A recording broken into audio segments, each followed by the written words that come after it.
enfin aussi connaisseur de la psychanalyse. Donc c'est vrai que ce mois-ci on a eu voilà, 2 pertes malheureuses. Et, comme je dis toujours, c'est toujours un trou, voilà, un manque énorme qui surgit comme ça, hein, quand on perd comme ça des penseurs de cette qualité-là, c'est toujours un choc. On essaiera de, voilà, la prochaine fois on essaiera de rendre hommage aussi à leurs travaux respectifs, que ce soit Bruno Latour ou Charles Melman, parce que c'est aussi 2 mémoires, hein, 2 époques aussi, 2 époques. Comme je dis, c'est les anciens qui partent, donc voilà, ça fait toujours drôle parce que il y en a de moins en moins des anciens. C'est vrai que ceux qui ont connu, parce que si vous voulez, il y a eu la grande époque, les années 70, avec Lacan, Derrida, Foucault, Deleuze, Guattari. C'est vrai que ça a été une époque incroyable. On s'en rend pas compte, mais c'est vrai que c'était une effervescence culturelle, intellectuelle, qui s'est un petit peu délisée. Aujourd'hui, on n'a plus ça. On est dans les années, aujourd'hui 2020. Voilà, nous, on essaye de reconstruire quelque part, mais je veux dire, ça n'a pas l'équivalent de ce qui s'est passé à l'université de Vincennes, ce qui s'est passé au séminaire de Lacan, où là, les amphithéâtres étaient remplis, c'était 200, 300 personnes à chaque cours. Enfin, c'était inimaginable. C'est vrai qu'on est aujourd'hui, on est à une époque où la société a énormément évolué, et c'est vrai que tout cet héritage, toute cette place aussi à la pensée, à l'introspection, effectivement, aujourd'hui, c'est des nouveaux chantiers. Ça me fait toujours penser au mythe de Sisyphe. Hein. Je vous renvoie aussi à la lecture de Camus, le fait qu'aujourd'hui, il y a tout à recommencer, et que la psychanalyse, il faut être humble et honnête, on se situe aussi dans une sorte de recommencement, hein, et qu'il faut remonter le rocher tout en haut du sommet. Donc il faut pousser.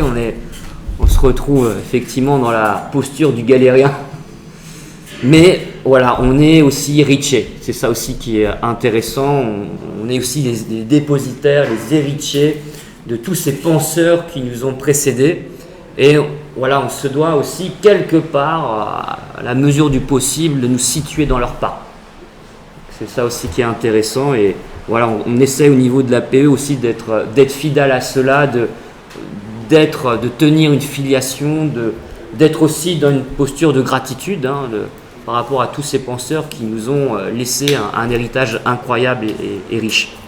Je vais donc laisser la parole à notre secrétaire général Stanislas, donc qui va nous présenter justement la question de la guerre et de la paix, mais chez les psychanalystes, hein, et les philosophes. Oui, donc ça va être quelque chose d'assez historique. J'ai essayé, ça sera pas exhaustif parce que j'ai pas pu parler de tout le monde. J'ai essayé de commencer en l'Antiquité jusqu'à presque aujourd'hui. Donc, qu'est-ce que la guerre en philosophie ? Donc, Platon se montre également très critique envers la guerre civile, la stasis, qui est une source de maux politiques et sociaux immenses. Elle doit être évitée par une réorganisation de la société, une Callipolis, donc la cité idéale comme présentée dans la République. Un de ses livres les plus célèbres. Platon refuse dans sa philosophie politique d'admettre que la guerre puisse être le liant de la cité ou son fondement. Il refuse explicitement, notamment dans La Timée, un autre de ses livres, qu'une bonne cité puisse admettre une guerre offensive. La guerre est possible lorsqu'elle est défensive. Dans le Gorgias, il critique sévèrement la politique impérialiste de l'Athènes de son temps. Vous pouvez aussi, ça ne me dérange pas du tout si vous voulez intervenir pendant la lecture, si vous voulez rajouter des choses, la prof d'histoire peut le faire. Si on veut définir la philosophie comme la recherche de la sagesse, l'art de vivre, une vie qui s'examine pour être sensée, elle se situe toujours du côté de la paix. il y aurait une contradiction entre la philosophie et la paix. On connaît l'adage « si vis pacem para bellum ». Si tu veux la paix, prépare la guerre. On pourrait alors dire aussi bien « si tu veux la philosophie, condamne la guerre. Si tu veux la guerre, renonce à la philosophie. Et même peut-être, si tu veux la paix, prépare la philosophie. » Donc on pourrait presque dire « si vis pacem para philosophiam ». Donc il pourra sembler qu'un philosophe est nécessairement pacifiste, que le pacifisme est la seule option philosophique possible à propos de la guerre, même si le mot est moderne. De fait, la guerre n'a rien de positif, soit qu'on la considère comme une négation de la paix, soit qu'on la considère plus radicalement comme une privation contre nature de la paix. Actuellement, la guerre est toujours la négation de la paix, mais fondamentalement, elle en serait toujours la privation, car l'homme est fait pour la paix et non pour la guerre. Aussi Aristote considère-t-il dans l'Éthique à Nicomaque, la guerre est en vue de la paix. Personne ne choisit de faire la guerre pour la guerre, ni ne prépare délibérément une guerre. Et d'ajouter, on passerait pour un buveur de sang accompli, si de ses propres amis on se faisait des ennemis, envie de susciter des batailles et des tueries. Cette relativité de la guerre est peut-être un préjugé grec ou de la philosophie grecque. Aussi l'image du monde grec comme un monde de la guerre permanente entre les cités, opposé au monde moderne pacifié par les douces relations du commerce est sans doute fausse. La guerre est une activité centrale des cités, mais pour autant, l'homme grec n'est pas un homo militaris. Je peux préciser le statut de la guerre dans la philosophie politique antique, chez Platon et chez Aristote. On sait que pour Platon, la perfection de la cité idéale, la République, tient à l'ordre obtenu par la tripartition et la stabilité des trois classes sociales selon un principe de justice qui assure l'unité de tout. Ce qui fait de la justice la vertu architectonique. Vous savez que je suis un peu enrhumé, donc j'ai un peu de mal à parler aujourd'hui, je suis désolé. Au début du Timée, Socrate rappelle ces traits. Mais il en vient à décrire la cité non pas d'un point de vue statique, comme il avait privilégié dans la République, mais d'un point de vue dynamique, ce qui oblige à envisager le phénomène de la guerre. Je m'arrête 2 secondes. Si quelqu'un peut dire à Bertrand de parler moins fort, ça me dérange vraiment, si c'est possible. Cet effacement de Socrate quand il s'agit de décrire la cité idéale en mouvement n'est pas indifférent. La cité vivant est une cité aux prises avec d'autres cités et donc avec la guerre.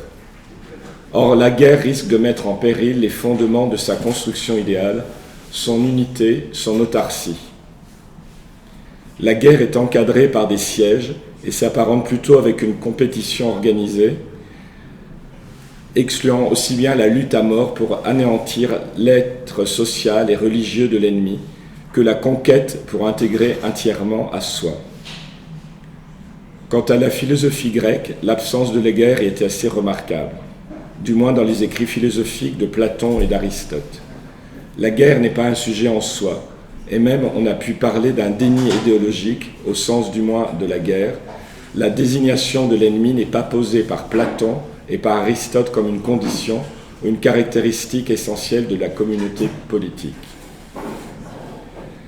Les cités grecques sont faites de guerre, pardonnez-moi, de manière toujours limitée, donc où quand le combat fut sanguinaire et absolu, guerre du Péloponnèse, il fut à l'origine du mouvement panhellénique pour éviter cet affrontement fratricide. Mais la philosophie grecque ne fait pas de la guerre un fondement de la cité.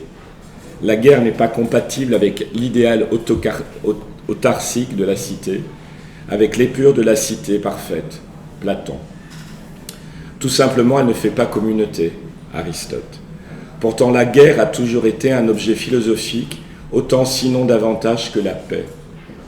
Là encore, peut-être pour simplifier, peut-on rassembler cette immense littérature philosophique sur la guerre autour de quelques perspectives principales.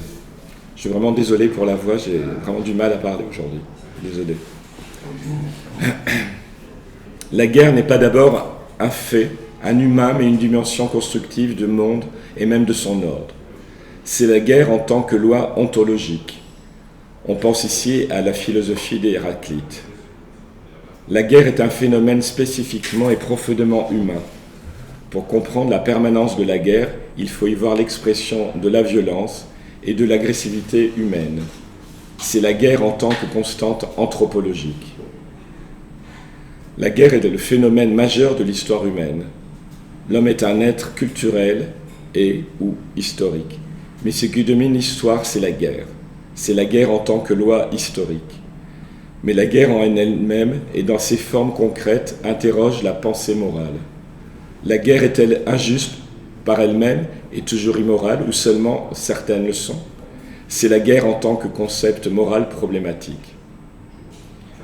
Enfin, si la philosophie s'interroge sur la guerre interroge la philosophie.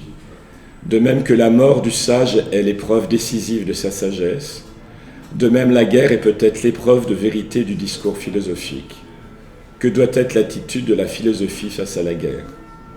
Oui, ou si cette question, est peut-être sans réponse acceptable, on peut se demander au moins quelle a été l'attitude des philosophes face à la guerre.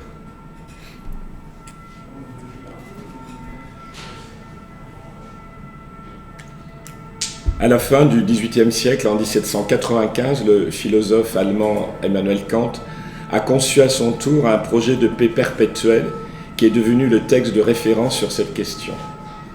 Selon Kant, l'idée de paix est un idéal régulateur vers laquelle il faut tendre. Elle se construit et ne se décrète pas. La guerre devient ainsi un sujet de veto moral, la paix un impératif de la raison politique, un devoir politique. Jean-Jacques Rousseau, dans Du contrat social, rédige des règles que doivent suivre les États dans la conduite de la guerre. Il aide ainsi à la fondation du droit international de la guerre moderne. Il considère que la guerre se situe dans une relation d'État à État, dans laquelle les particuliers ne sont ennemis qu'accidentellement, non point comme hommes, ni même comme citoyens, mais comme soldats. Ainsi, chaque État ne peut avoir pour ennemi que d'autres États. Les déclarations de guerre sont obligatoires pour les belligérants, afin de prévenir non pas tant l'adversaire que la population adverse. Les belligérants peuvent s'emparer de ce qui est possédé par l'État adverse, mais ne doivent pas détruire ou piller les propriétés privées. Nous arrivons à la psychanalyse. Guerre et paix selon Freud. Je mis comme titre Destin collectif de la pulsion de mort. On en avait parlé ce matin avec Jean-Claude, donc il y a effectivement dans mon exposé d'aujourd'hui quelques redites, mais c'est le thème du week-end, donc il y aura forcément pendant le week-end des personnes qui vont aborder les sujets de la même manière. Qu'est-ce que la psychanalyse peut apporter au juste à la problématique de la guerre, voire à la thématique de la guerre juste? Notion reste exclue de son mode de pensée, de sa terminologie.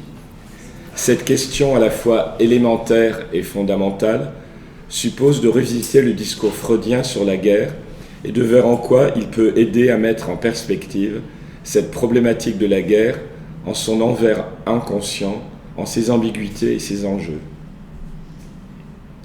Guerre et paix, selon Freud, j'ai lu deux fois la même chose, pardon.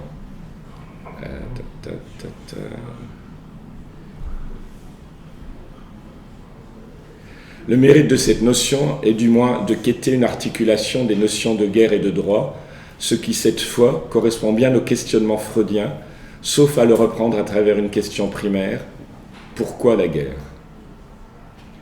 Après tout, Freud, dès lors qu'il accepte de participer à l'Institut de coopération intellectuelle de la Société des Nations, adhère à cette logique d'effort de régulation collective des conflits. La paix apparaît comme une intermittence entre deux états de guerre, virtuellement réglementables, ce que l'on appelle entre-deux guerres, dont on sait l'issue finale. C'est bien dans ce cadre qu'il prend position dans ce texte en forme de lettre ouverte échange épistolaire avec Einstein. Ce titre contient deux mots, Warum et Krieg, en sorte qu'il serait plus exact de le traduire par « pourquoi guerre ». L'article défini étant absent, il faut donc entendre plutôt que « pourquoi la guerre », « pourquoi de la guerre ». C'est toujours intéressant, les traductions. Le jus ad bellum, droit de faire la guerre, implique d'envisager une cause juste. Mais qu'est-ce qui cause la guerre ? La question formulée d'ailleurs par Einstein et à laquelle adhère Freud est plutôt « Y a-t-il un moyen de libérer les hommes de la fatalité de la guerre ?» Il y a bien un inconscient de la guerre qui appartient de plein droit, si l'on ose dire, à son déchiffrement matériel et historique. C'est un fait que la guerre est l'objet même du collectif chez Freud. L'être en guerre, pardonnez-moi, l'être en guerre contient au-dessus de toute déploration le moment de vérité critique du collectif.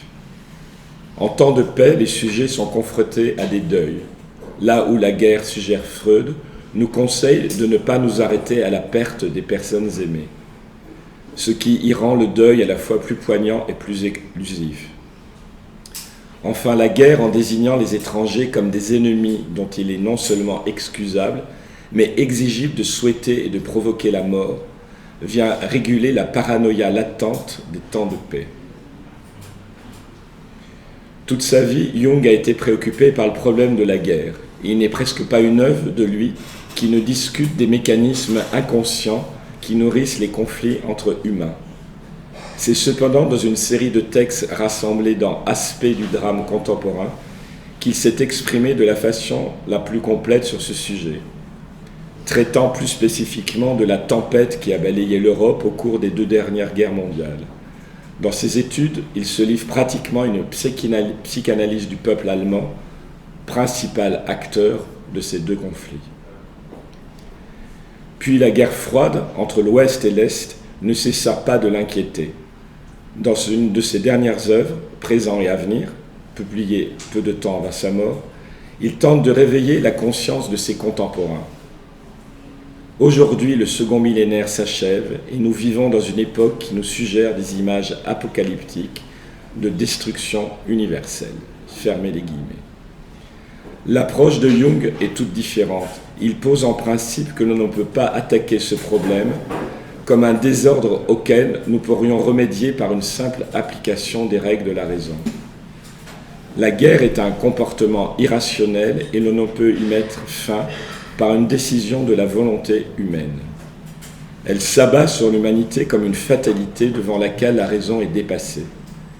Elle est une maladie de l'espèce humaine, une psychose collective, résultant de ce qu'il nomme souvent une infection psychique ou une contagion psychique, aussi dévastatrice qu'une épidémie de choléra.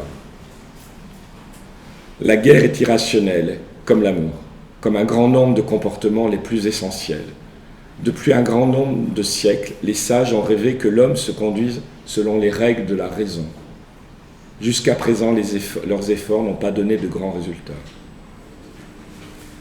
La racine de la guerre serait à aller chercher dans la structure bipolaire de l'inconscient.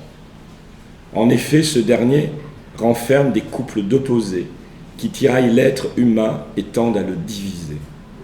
C'est même, selon Jung, le but suprême du développement de la personnalité que d'arriver à un point d'équilibre où l'harmonie s'instaure entre les tendances antagonistes, ce que Jung a appelé le processus d'individuation. Pourtant, sans ce jeu des contraires, il ne pourrait y avoir de vie psychique, comme il ne pourrait y avoir sur le plan physique de déploiement d'énergie s'il y avait différence de potentiel entre des pôles opposés. Mais qui dit opposition, dit lutte. Si l'homme est divisé à l'intérieur de lui-même, il n'est pas étonnant qu'il ait tendance à se diviser d'avec ses semblables. Dans Ma vie, il raconte comment sa rencontre précoce avec le pessimisme de Schopenhauer le confirma dans sa perception de la réalité. La grande trouvaille de mes investigations fut Schopenhauer. Il était le premier à parler de la souffrance du monde, de cette souffrance qui éclate aux yeux, et qui nous oppresse, à parler du désordre, des passions, du mal que tous les autres semblaient à peine prendre en considération et qu'ils espéraient tous résoudre en harmonie et en intelligibilité. Enfin, voilà un homme qui avait le courage de voir que tout n'était pas pour le mieux dans les fondements de l'univers. Il ne parlait ni d'une providence infiniment bonne et infiniment sage dans la création, ni d'une harmonie de l'évolution. Au contraire, il disait clairement que le cours douloureux de l'histoire de l'humanité et la cruauté de la nature reposaient sur une déficience, l'aveuglement de la volonté créatrice du monde. Cependant, parce qu'en 1914, il est étudiant en médecine, il est exempté de service actif afin de pouvoir terminer ses études. Contrairement à Buon, dont il n'eut pas à souffrir l'expérience de combat, mais il vit partir une partie de ses camarades. Plusieurs de ses amis très proches furent tués dès le début des hostilités. Selon le témoignage de sa femme, Claire, sa vie entière fut marquée par ces morts et il eut toujours le sentiment qu'une responsabilité lui incombait, celle de vivre pour ceux qui étaient morts autant que pour lui-même. Winnicott lui-même notait « Je ne me suis jamais libéré du sentiment que le fait d'être vivant n'est qu'une facette d'une autre chose dont leur mort ne peut être vue comme une autre facette d'une sorte d'énorme cristal, un corps avec une forme et une intégrité intrinsèque. Il nous faut nous représenter ce que cela a pu être pour quelqu'un de jeune, insouciant et heureux de vivre, comme de nombreux témoignages le décrivent, de perdre de nombreux camarades d'enfance et d'années d'adolescence. Ce fut la fin brutale d'une période sans qu'il ait disposé d'un temps de maturation suffisant pour s'y préparer. Il a fait partie de cette jeunesse européenne et américaine, jeté à l'âge tendre dans une guerre inhumaine, un moment où les repères sont perdus, et sans avoir connu lui-même la vie dans les tranchées, il élèvera plus tard des concepts comme ceux d'agonie primitive, de terreur sans nom. Je parlais de Winnicott depuis un petit moment, je ne sais pas si ça avait été clair, j'avais peut-être sauté un mot. En tout cas, ce n'est sûrement pas un hasard si plus tard, durant la Seconde Guerre mondiale, Winnicott s'occupa des enfants déplacés, brutalement sevrés de leur environnement familial, ceux avec lesquels il inventa le terme tellement délicat à saisir de déprivation. Donc il y a un livre qui est très intéressant que je vous conseille avec le thème d'aujourd'hui, sur les névroses de guerre, qui a été fait avec 3 psychanalystes, donc Sigmund Freud, Sándor Ferenczi et Karl Abraham. Ces 2 types de névroses de guerre ont été écrites et décrites. Ce qu'ils disent sur les névroses traumatiques que les auteurs qui avaient servi en tant que médecins pendant la guerre ont observé in situ. J'avance un peu plus loin. Je vais parler du philosophe Alain, je ne sais pas si tout le monde le connaît, ce n'est pas forcément quelqu'un de connu, mais qui a écrit dans les propos sur le bonheur, qui a relié le déclenchement des guerres à la peur, c'est-à-dire aux passions. Pris dans les passions, l'homme ne peut plus penser droitement.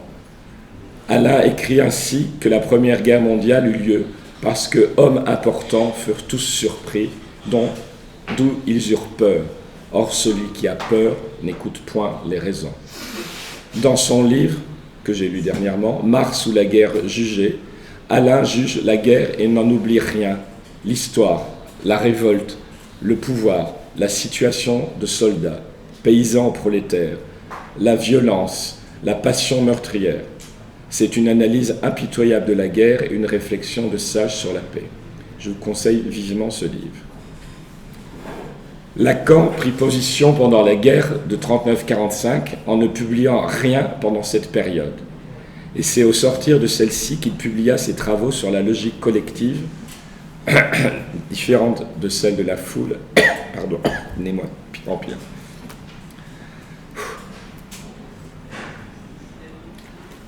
dont le temps logique qui l'accompagna tout au long de son enseignement. En fondant son école en 1964, il la définit comme base d'opération contre le malaise dans la civilisation. Puis dans sa proposition du 9 octobre 1967 sur la psychanalyse de l'école, laquelle concerne la formation même du psychanalyste avec la passe, Il désigne comme le réel de l'articulation de l'intention et de l'extension de la psychanalyse les camps de concentration. La question du nouage du réel avec l'imaginaire et le symbolique est toujours en chantier. Le vocabulaire de la guerre participe aussi du sens de notions fondamentales de la psychanalyse. Que l'on songe par exemple au terme de résistance, de défense, de passeur ou à la manœuvre du transfert et au lien de la stratégie et de la tactique avec la politique de l'analyste dans l'usage de l'interprétation. Emmanuel Lévinas relie la guerre à la question de l'être. Ainsi, l'être se révèle comme guerre, car être, c'est déjà exister dans un rapport de force permanent où chaque être, pour vivre, cherche à dominer les autres êtres. Il défend ainsi un conatus essendi. Le réel étant précisément un rapport de force permanent, la guerre peut être définie comme la patence même ou la vérité du réel. C'est un réel qui s'impose dans sa nudité et dans sa dureté. Lévinas synthétise cette pensée en écrivant que la guerre se produit comme l'expérience pure de l'être pur, à l'instant même de la fulgurance où brûlent les draperies de l'illusion. Je trouve cette phrase magnifique. De manière pratique, la guerre est une violence appliquée à l'être libre. Elle est mise en jeu d'une implacable mécanique des forces qui produit un choc non pas frontal, mais de biais. Chacun se rapporte à l'autre comme une force, c'est-à-dire que le visage est effacé de l'autre, rendant possible meurtre. Là, je vous remercie. Je peux continuer aussi sur ce qui est important pour moi avec ma pratique de psychogénéalogie, c'est-à-dire qu'en cabinet, beaucoup de personnes en France ont toujours, presque tous, des personnes qui ont subi la guerre. Et il y avait une conférence de Boris Cyrulnik il y a 2 ans que j'ai eu le plaisir d'assister, qui parlait des retours que pour lui actuellement, les gens qui avaient subi la Shoah, subi les camps, étaient revenus sans parler. Et ce qui fait que la seconde génération, c'est-à-dire que leurs petits-enfants, étaient en cabinet aujourd'hui. Donc c'est vraiment quelque chose de l'histoire. Je cite toujours, on est à l'APO comme ça, citer ses cas personnels. J'ai un grand-père qui était gazé et qui a laissé dans la famille quelque chose de terrible parce qu'il est revenu triste, donc ça a impliqué en psychogénéalogie, en secret de famille, beaucoup de choses. Et j'étais chez ma mère l'hiver dernier, elle dort au premier, je dors au deuxième, et depuis quelques jours, elle toussait bizarrement. Et dans la nuit, je me suis réveillé, le lendemain, je lui ai dit, tu sais maman, tu as la toux de grand-père, ton père. Eh bien, ça a suffi à la faire arrêter. C'est une toux nerveuse, une toux familiale. Elle avait la même toux d'un gazé. Et j'ai connu aussi par un collègue psychanalyste un bébé qui avait été voir tous les... On disait il a de l'asthme, il a de quelque chose. Et ce bébé, il y avait un secret de famille. Pareil, l'arrière-grand-père de ce bébé avait été gazé. Donc il y a quelque chose comme ça avec la guerre, les phénomènes, la guerre, la paix. Et souvent, c'est des mots compliqués pour les enfants, les adolescents. Quand une mère dit à son enfant « fous-moi la paix », quand on a 6 ans, ça veut dire quoi, paix? Ça veut dire... Et c'est une phrase redondante qui arrive assez souvent. Donc, l'histoire familiale, l'influence, l'inconscient collectif. Il y a ça dans beaucoup de choses. Il y a quelque chose avec ça, avec les religions, avec... Et puis, il y a aussi, avec ma base de photographe, pour comment montrer la guerre, comment dire l'histoire. Pourquoi il y a des photographes de guerre? Pourquoi les gens filment? Pourquoi font des livres, des documentaires? Et l'époque grandiose des musées, aller au Louvre, les tableaux de bataille. Napoléon voulait à chaque bataille qu'il y ait un tableau, des arcs de triomphe, disant qu'on avait gagné des guerres. Et donc, c'est tout ce questionnement. Et justement, je pourrais même demander à Marie-Claude, pourquoi et comment enseigner les guerres? Est-ce qu'on parle de la paix? Et puis ce qu'on disait tout à l'heure, les guerres froides. Donc en cabinet aussi, des couples qui viennent nous voir, qui sont en froid. Moi actuellement, même Valérie pourra être d'accord avec moi, j'ai un cas d'une patiente, ça fait 2 ans qu'avec son mari, ils ne se parlent pas, ils ne se disent pas bonjour. Ils se croisent dans un escalier sans rien se dire. C'est étrange. Et c'est pas la guerre, c'est pas la paix. Donc je sais pas comment appeler ce genre de situation. Donc voilà, si vous avez des questions, des choses, je suis désolé, ma voix est vraiment complètement cassée. Je sais pas si j'étais audible. Alors Stanislas, là tu parles d'un cas, je reviens à la problématique générale, c'est-à-dire quand tu dis, tu poses la question, tu t'interroges, y a-t-il un moyen donc, pour qu'il n'y ait pas de guerre? Ok, point d'interrogation, voilà. Et après, donc, illustration donc, avec donc, ce couple en fait, qui ne se parle plus depuis 2 ans. 2 ans. Mais je m'interroge parce que tu n'as pas parlé en fait, d'une technique, d'un processus en fait, donc, qui existe et qui s'appelle la médiation. Oui, tout à fait. Pour rétablir justement la communication. J'attendais que tu en parles, c'est ton métier. Valérie est avocate, spécialiste de la famille. Donc, et médiatrice. Et donc voilà, donc, on a le choix donc, dans un conflit. Soit on va répondre par la violence, ça va être l'escalade, et là c'est la rasa. Les assiettes qui volent. Voilà, au pire encore. Soit on va trouver donc, un autre biais pour essayer donc, de parvenir donc, à cette paix, à apaiser justement donc, le conflit, à aller gratter. Oui, mais il n'y a pas vraiment de conflit là, puisque c'est le silence. Bah justement, le silence, c'est un moyen justement d'expression. Tout à fait. Donc c'est la non-communication verbale. C'est l'étude des postures, c'est aller gratter justement derrière le ressenti, derrière l'émotion, qu'est-ce qui se passe, pourquoi... Oui, mais chacun a une technique, et j'ai un autre cas au Portugal où un couple, lui il est musicien, ils sont en instance de divorce, et quand elle vient récupérer ses vêtements, joue les airs qu'il avait joués le jour du mariage. C'est pas mal comme technique. Hein. Mais voilà. C'est comment restaurer justement le dialogue. En fait. Ouais. Donc c'est vraiment un problème à chaque fois donc, de communication. Tout à fait. Un émetteur, un récepteur. C'est pour ça que la thérapie de couple peut fonctionner relativement bien. Les médiations familiales fonctionnent aussi quoi, pour aplanir et désamorcer justement donc, le conflit. Quoi. Rétablir le dialogue, rétablir la communication et on a des outils. Hein, bon, moi je suis très branchée sur Carl Rogers, sur la bienveillance, sur l'écoute active, sur l'écoute concentrée sur la personne. Donc tu parlais d'altérité, de l'efficace, etc. Donc vraiment ce sont des outils par le questionnement, par la reformulation. Donc comment on va être au plus près en fait donc, de la personne, sans évidemment aussi donc en tant que professionnel se laisser complètement donc, absorber par l'émotion justement donc, de l'autre. De l'un ou de l'autre, ou des deux. Bien sûr, ou de l'autre avec un bras, bien sûr. C'est toujours très compliqué. D'être non directif. Ne pas être dans le jugement. La distance, de ne pas être dans le jugement, de rester neutre et empathique. Oui, parce que souvent dans la thérapie de couple, souvent l'un dit à l'autre, ah mais le psy a dit que. Bien sûr. Et c'est ça qui est dangereux. Bien sûr, c'est un exercice très difficile. Mais c'est vraiment, il y a des outils, ça existe, ça vaut le coup vraiment d'aller les explorer et de désamorcer. Quoi. D'aller faire la paix.